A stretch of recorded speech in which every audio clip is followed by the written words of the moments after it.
The miracle of A4 sheet part 7 लेकर मैं आया हूँ।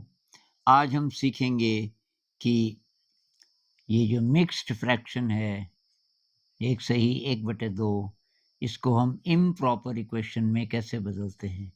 ये 3/2 कैसे हो जाता है। तो हम ही बताते थे कि 2 को 1 से गुणा करो, 2 एकम 2 और 1 जोड़ दो।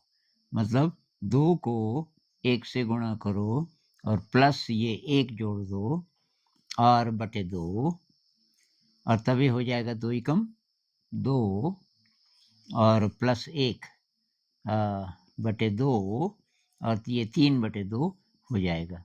लेकिन ये कभी ऐसे समझ आ नहीं सकता बच्चे को जब तक हम कोई प्रैक्टिकल नहीं करेंगे।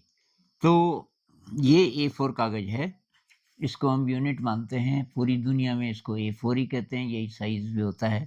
तो ये है 1 1 एंड इसके हम 2 हिस्से कर दें तो उसको 1/2 बोलेंगे।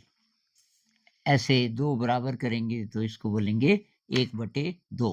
तो ये भी है, एक पूरा है और एक ये आधा है। यही है एक सही 1/2, 1 एंड 1 हाफ।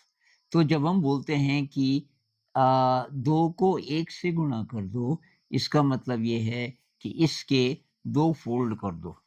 इसके 2 फोल्ड कर दो, ये मैंने किए हुए हैं, इसके 2 फोल्ड। इसके 2 फोल्ड कर दो, ये मतलब है 2 एकम 2 का, और उसमें +1 का मतलब ये भी जोड़ दो।